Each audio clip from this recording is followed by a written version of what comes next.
Assalamualaikum warahmatullahi wabarakatuh. Perkenalkan, nama saya Fitri Lailani Desmanda dari kelas 12 IPA 4. Di sini saya akan menjelaskan unsur-unsur intrinsik yang ada pada novel Stand By Me, Kau dan Aku Tak Terpisahkan, yang bertujuan untuk memenuhi ujian praktek bahasa Indonesia. Selamat menyaksikan. Unsur intrinsik yang pertama adalah tema. Tema merupakan gagasan utama yang ada pada suatu cerita. Tema novel ini menceritakan tentang percintaan. Unsur intrinsik yang kedua adalah alur. Alur merupakan jalannya cerita yang memiliki hubungan sebab akibat. Alur dalam novel ini adalah maju mundur. Contoh kalimatnya, Fujiwara Takumi dan Aikawa adalah adik kakak. Mereka memiliki ayah yang sama, tetapi lahir dari rahim yang berbeda. Sewaktu masih kecil, mereka sangat bahagia. Tapi ketika pertengkaran kedua orang tuanya 10 tahun yang lalu, Aikawa dan Taku menjadi berjarak. Itu ada pada halaman 118. Unsur intrinsik yang ketiga adalah latar. Latar dibagi menjadi 3, yaitu latar suasana, latar tempat, dan latar waktu. Nah, di dalam novel ini ada 2 latar suasana, yaitu latar bahagia dan juga latar kebingungan. Nah, contoh kalimat dari latar bahagia yaitu Aikawa dan Isiki berpamitan setelah didoakan oleh sang biksu. Nah, mereka berjalan melalui tangga sambil bergandengan tangan. Karena 2 bulan lagi pernikahan mereka akan segera digelar. Itu ada pada halaman 247. Latar suasana yang kedua yaitu latar suasana kebingungan. Contoh kalimatnya adalah, aku tidak mungkin menerima cinta Taku. Aku memang sempat kagum padanya. Sempat juga memiliki perasaan lain timbul bersamanya. Tapi aku tidak bisa mengkhianati persahabatanku dengan Yomi. Itu ada pada halaman 200. Yang selanjutnya adalah latar tempat. Latar tempat yang ada pada novel ini ada 2, yaitu latar di kuil dan juga di sekolah. Contoh kalimat yang ada di kuil yaitu, setelah meminum segenggam air dari air mancur Ottawa yang berada di kuil Kiyomzudera, Aikawa dan Isiki duduk di lantai sambil menghadap sang biksu yang berjenggot lebat dan berwarna putih. Itu ada pada halaman 247. Yang kedua ada di sekolah. Contoh kalimatnya, sekolah kembali dimulai setelah libur beberapa hari. Murid-murid kembali mendatangi sekolah dengan wajah yang berseri-seri. Itu ada pada halaman 197. Yang selanjutnya adalah latar waktu. Latar waktu yang ada pada novel ini ada 2, yaitu musim dingin dan juga musim gugur. Contoh kalimat yang ada pada musim dingin yaitu, salju terus menari-nari memutihkan setiap jengkal atap-atap rumah. Itu ada pada halaman 203. Yang kedua ada musim gugur. Contoh kalimat dari musim gugur adalah, dedaunan hijau telah berevolusi menjadi kuning, kuning kecoklatan, kuning keemasan, juga merah, sehingga pintu gerbang musim gugur telah menampakkan hidungnya. Itu ada pada halaman 83. Yang keempat ada sudut pandang. Sudut pandang yang ada pada novel ini yaitu sudut pandang orang ketiga. Contoh kalimatnya, di sini saya akan mengutarakan 2 contoh kalimat. Contoh kalimat yang pertama yaitu, Isiki benar-benar malu.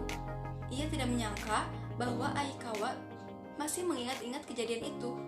Itu ada pada halaman 125. Contoh kalimat yang kedua, sebenarnya Isiki tergoda untuk membelinya juga. Namun ia mengurungkan niatnya. Natal masih lama. Ia akan membeli benang-benang tersebut menjelang Natal untuk digunakan membuat syal sebagai kado. Itu ada pada halaman 176. Yang kelima, ada penokohan.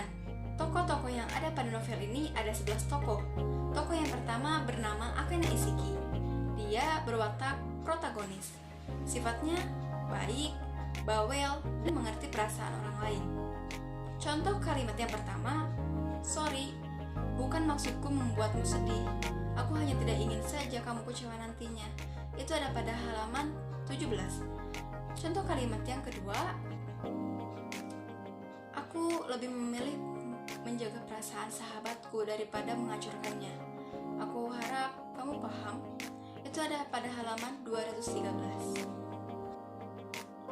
Tokoh yang kedua bernama Yomi. Yomi adalah sahabat Isiki. Dia wataknya protagonis, sifatnya baik, suka memberi saran dan kritik, dan selalu mencari sesuatu yang ingin didapatkan. Contoh kalimatnya, "Aku harus membeli benang yang bagus. Aku harus membuat shawl yang bagus untuk sahabat masa kecilku." Itu ada pada halaman 143. Tokoh yang ketiga bernama Fujiwara Takumi. Dia merupakan adik dari Aikawa. Wataknya protagonis, sifatnya baik, romantis, dan suka bermain alat musik. Contoh kalimatnya, "Harusnya kamu bilang kalau kamu tidak bisa bermain alat musik. Aku kan bisa mengajarimu." Itu ada pada halaman 59. Tokoh yang keempat bernama Aikawa Kazuhiko. Ia adalah kakak dari Takumi. Wataknya tentu saja protagonis. Sifatnya baik, romantis, dan juga pengertian.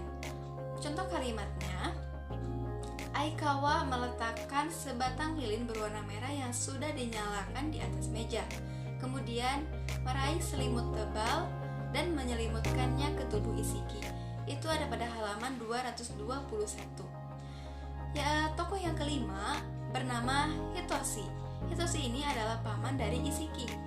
Wataknya protagonis, sifatnya baik, pengertian, dan selalu membela kebenaran. Contoh kalimatnya, "Biarkan saja, dia memang masih remaja, kamu jangan terlalu keras padanya." Itu ada pada halaman 21. Tokoh yang keenam bernama Hamaji. Hamaji ini adalah nenek dari Isiki. Wataknya protagonis, sifatnya baik, ramah, pemaaf, dan menyayangi keluarga. Contoh kalimatnya, Hamaji tersenyum dan menyuruh Isiki untuk berhenti memijat. Selanjutnya, Hamaji menyuruh Isiki untuk tidur di pangkuannya sembari mengelus rambut Isiki. Itu ada pada halaman 140. Tokoh yang ketujuh bernama Yamamoto. Yamamoto ini adalah kakak dari Isiki. Nah, otaknya ini protagonis, sifatnya baik, tapi ada gangguan mental. Contoh kalimatnya, "Sudah 3 tahun belakangan, Yamamoto mengalami depresi berat. Dokter mengatakan bahwa Yamamoto mengalami gangguan mental akibat kejadian yang menimpa dirinya." Itu ada pada halaman 52. Tokoh yang ke-8 ada Asuka. Asuka ini adalah bibi dari Isiki. Wataknya antagonis, sifatnya jahat, tidak mengerti perasaan orang lain, egois, dan juga selalu berbicara kasar. Contoh kalimat yang pertama, "Bagaimana aku bisa bersikap lembut pada gadis berandal seperti dia?" Itu ada pada halaman 21. Contoh kalimat yang kedua, "Sebenarnya tidak apa-apa kalau dia bunuh diri daripada merepotkan." Itu ada pada halaman 52. Tokoh yang ke-9 ada Kenzi. Kenzi ini adalah mantan pacar dari Isiki. Wataknya antagonis, sifatnya egois dan selalu memanfaatkan orang lain. Contoh kalimat yang pertama, "Bukankah ada pasangan terpaksa berpisah demi kebahagiaan pasangannya?" Itu ada pada halaman 100. Contoh kalimat yang kedua, "Aku akan melanjutkan sekolah ke luar negeri. Aku tidak mungkin konsentrasi kalau aku masih pacaran denganmu." Itu ada pada halaman 102. Tokoh yang ke-10 ada Usagi. Usagi ini pacar baru dari Kenzi. Wataknya antagonis, sifatnya jahat, egois, dan tidak mengerti perasaan orang lain. Contoh kalimatnya, terserah apa yang kamu bicarakan. Aku sudah mengatakannya. Satu lagi, mungkin Ken Shidobasi buru-buru meninggalkanmu karena dia tidak mau kalau semua orang tahu bahwa dia kencan dengan adik seorang penyakit jiwa. Itu ada pada halaman 153. Tokoh yang ke-11 ada Takashi Matoya. Takashi Matoya ini adalah ayah dari Aikawa dan juga Taku. Nah, dia ini otaknya tritagonis. Sifatnya baik tapi egois juga, karena dia meninggalkan anaknya di Kyoto yaitu Aikawa. Sedangkan dia pergi ke Jerman bersama anak dan istri keduanya yaitu Taku. Yang keenam ada amanat. Amanat dalam novel ini yang pertama, kita harus sabar dalam menghadapi semua masalah. Yang kedua, kita harus bersikap adil dan bijaksana kepada semua orang. Isiki adalah gadis yang cantik, pandai, dan memiliki warna kulit putih pualam. Ia tinggal bersama nenek, paman, bibi, dan kakaknya di daerah Kyoto. Ia tinggal bersama kakaknya itu di rumah neneknya, dikarenakan orang tuanya sudah meninggal akibat kecelakaan badai salju 10 tahun yang lalu. Selain itu juga, Isiki memiliki sahabat yang bernama Yomi. Sahabatnya sejak masih SMP. Mereka selalu menceritakan hal apa saja yang mereka lalui hari ini. Suatu ketika, mereka pergi ke kuil dan berdoa bersama. Isiki berdoa agar semuanya selalu bahagia, sedangkan Yomi berdoa agar dapat bertemu dengan sahabat masa kecilnya. Suatu hari, ketika berada di SMA Kazumi, tepatnya di kelas, Isiki memainkan piano dengan begitu buruknya, sehingga sahabatnya mengkritik permainannya tersebut. Permainanmu sangat payah sekali. Mendengar ucapan dari mulut sahabatnya itu pun membuat Isiki ingin terus belajar, meskipun dengan setengah niat. Beberapa hari setelah kejadian di kelas itu, Isiki pergi ke ruang musik untuk memainkan piano di sana. Ketika sedang asik dengan permainannya itu, ada orang yang masuk dan bertanya, "Apakah benar ini ruang musik?" "Iya, benar," kata Isiki. Lalu mereka mulai berbincang-bincang. Pria itu memiliki paras wajah yang tampan dan memiliki lensa berwarna abu-abu. Dia adalah Fujiwara Takumi. Keesokan harinya, Yomi bercerita pada Isiki bahwa ia sepertinya melihat seseorang yang mirip sekali dengan sahabat masa kecilnya, karena sahabatnya tersebut memiliki lensa berwarna abu-abu, dan sepertinya dia anak kelas 15. Pulang sekolah, mereka tidak langsung pulang ke rumah, tapi mereka mampir terlebih dahulu ke toko buku dan toko-toko lainnya untuk berbelanja, karena besok merupakan festival Tanabata. Jadi SMA Kazumi mengadakan acara besar-besaran. Dengan diadakannya festival Tanabata, maka seluruh siswa dan guru diwajibkan untuk memakai pakaian tradisional dan identik dengan memasangkan gantungan harapan di pucuk sasa. Isiki ingin sekali menggapai pucuk sasa tersebut sehingga harus berjinjit untuk menggapainya. Tapi tubuhnya mulai tidak seimbang karena mengenakan pakaian dan sepatu tradisional. Hasil ia hampir jatuh, tapi ia diselamatkan dan ditolong oleh pria yang bertubuh kekar dan tampan. Tapi setelah itu, ia lupa berkenalan dengan pria tersebut. Setelah kejadian itu, Yomi dari belakang mengagetkan Isiki.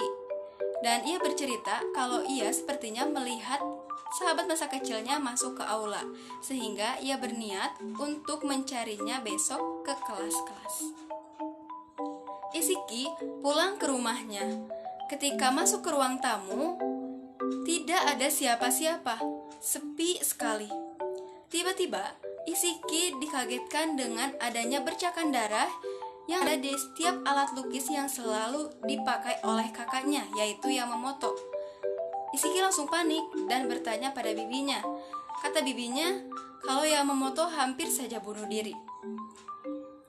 Ya, Yamamoto memang mengalami depresi dikarenakan kejadian 2 tahun yang lalu, di mana calon istrinya tersebut dibawa dan dipaksa oleh mantan pacar istrinya itu sampai meninggal dunia. Itulah sebabnya Yamamoto depresi.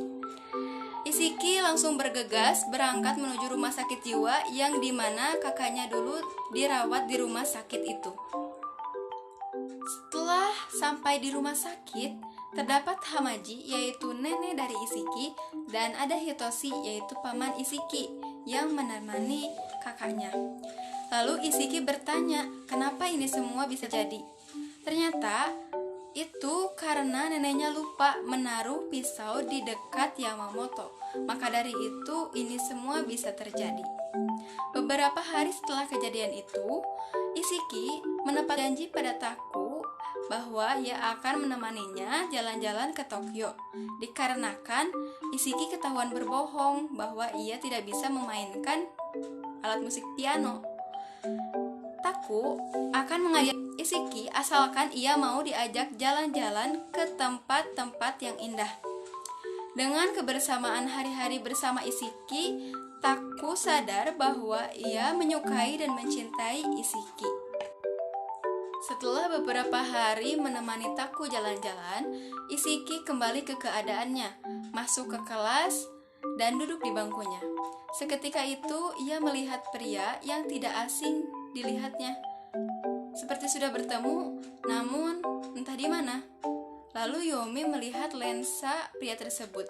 Ternyata lensanya berwarna hijau, bukan berwarna abu-abu. Berarti dia bukan teman masa kecilnya. Sepulang sekolah, Isiki pergi ke rumah sakit jiwa di mana kakaknya dirawat. Kemudian, ketika sedang berjalan di lorong rumah sakit, ia bertemu dengan pria yang ada di kelasnya tadi. Lalu mereka berkenalan. Ternyata nama pria tersebut adalah Aikawa Kazuhiko. Aikawa pernah menolong Isiki pada waktu festival Tanabata, dan ia juga menolongnya tadi pada saat berjalan dan hampir saja tertabrak oleh ranjang dorong yang berjalan di samping Isiki. Pada malam hari, Yomi mengajak Isiki untuk membeli permen dan coklat agar bisa diberikan kepada sahabat masa kecilnya, yaitu Taku.